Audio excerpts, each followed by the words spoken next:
Assalamualaikum warahmatullahi wabarakatuh. Saya Ade Marfira Putri akan menjelaskan bagaimana penata laksanaan fisioterapi, kemudian bagaimana goal dan tujuan fisioterapi pada penyakit bronkiolitis. Di mana skenario yang telah saya terima yaitu pasien wanita umur 54 tahun dengan keluhan batuk berdahak. Dahaknya itu kental berwarna hijauan, juga sesak napas, terutama saat berbaring, juga nyeri perut bagian atas atau pada bagian abdominalnya. Nah, dengan tekanan darah 100/60 itu termasuk dalam kategori darah rendah. Kemudian dengan denyut nadi 90 kali per menit normal, juga respirasinya 34 kali per menit, dan dapat dipastikan bahwa pasien ini adalah tachypnea atau frekuensi pernapasan yang di atas normalnya. Kemudian suhunya 37,5 derajat Celcius, yaitu normal. Nah, dari hasil inspeksinya didapatkan bahwa adanya retraksi interkoste, dan hasil palpasinya yaitu adanya fremitus taktil kanan kiri menurun, mana kalau menurun itu berarti dia ada udara di dalamnya. Kemudian pada hasil perkusi sonor pada kedua lapang paru bisa dipastikan kemungkinan ada sekret di kedua lapang parunya, kanan dan kiri. Juga dari hasil auskultasinya suara bronkial positif pada kanan dan kiri atau ada, terus wheezingnya negatif, tidak ada, ronkinya plus atau ada di kedua lapak paru, dan biasanya itu mengandung sekret atau mungkin sputumnya. Terus di sini tujuan kita adalah bagaimana penanganan, tujuan dan goal dari fisioterapi. Nah, berdasarkan dari keluhan itu, maka kita dapat mendapati beberapa masalah. Yang pertama, jika ditinjau dari fungsional impairmentnya, itu pasien itu sesak napas, kemudian batuk berdahak, kemudian dia nyeri abdominal.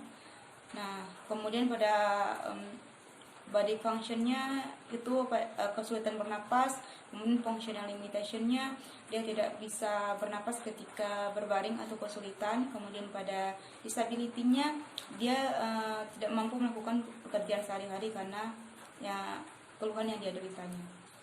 Nah, untuk kita tujuan fisioterapi di sini adalah untuk pertama kita mengurangi sesak napasnya, kemudian kita membantu untuk pasien mengeluarkan sekretnya dengan cara batuk efektif. Kemudian untuk chest terapinya juga kita bisa mengeluarkan sputumnya melalui chest terapi, juga memberikan latihan-latihan untuk endurance-nya. Nah, biasanya berdasarkan permasalahannya, kalau dia sesak napas, maka kita bisa memberikan pulse lip breathing dengan cara 1:3. Tarik napas, kemudian keluarkan lebih lama. Nah, bisa diulangi 8 kali. Kalau sesak dia nyeri pada abdominal breathing, kita bisa mengalihkannya pada penampasan dada. Dengan tangannya kedua belah di sini, tahan pada abdominalnya, kemudian pasien diinstruksikan untuk menarik nafas dari dada melalui hidung, kemudian mengeluarkan dari mulut. Jadi usahakan kontraksi abdominalnya tidak berkontraksi karena akan menimbulkan nyeri.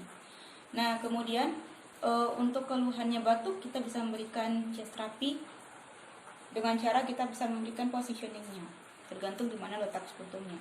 Kalau misalnya dia di atas, maka posisi dadanya lebih tinggi. Kalau misalnya dia di tengah, posisi pantatnya lebih tinggi 15 derajat, sedangkan dia di bawah, kalau di bawah berarti pantatnya lebih tinggi 30 derajat. Nah, selain itu yang saya dapatkan juga ada teknik ACBT atau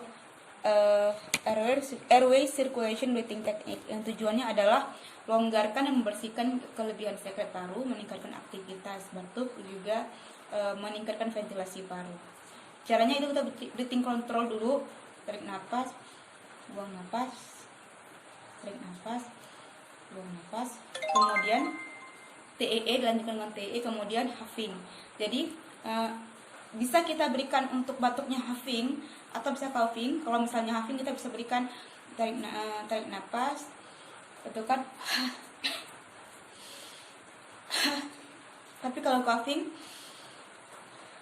2 kali, yang ketiga.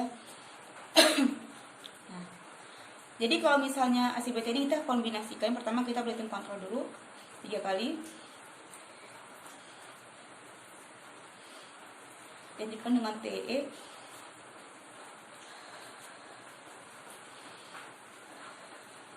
Dan huffing gitu, untuk mengeluarkan sekretnya. Kemudian kita bisa memberikan postural drainase seperti yang saya jelaskan tadi. Kemudian juga bisa kita berikan intermittent positive pressure breathing, di mana prinsipnya adalah selama ekspirasi teknik ini menciptakan tekanan negatif yang membuat batuk lebih kuat dan efektif. Kemudian kita bisa memberikan positioning. Kalau pasien baik, positioning ini bisa kita berikan jika pasien merasa atau mengeluhkan tidak enak ketika berbaring, maka kita bisa memposisikan half lying agar pasien lebih mudah bernapas. Kemudian kita bisa berikan edukasi pada pasien untuk menghindari faktor pemicu sesak napas, menghindari alergi debu, debu-debu yang bisa membuat alergi. Kemudian kita bisa memberikan pasien latihan-latihan tertentu seperti latihan sepeda statis dan treadmill, juga berjalan kaki, 6-minute walking, dan tergantung dengan kapasitas fungsional pasien. Kita harus mengukur berdasarkan usianya, berapa denyut nadi maksimalnya, kemudian match-nya, dan sebatas apa pasien boleh melakukan aktivitas tertentu. Baik, demikian saja untuk tujuan fisioterapi dan penata laksanaannya yang telah saya jelaskan untuk kasus bronkiektasis. Semoga bermanfaat. Wabillahi taufiq wal hidayah. Wassalamualaikum warahmatullahi wabarakatuh.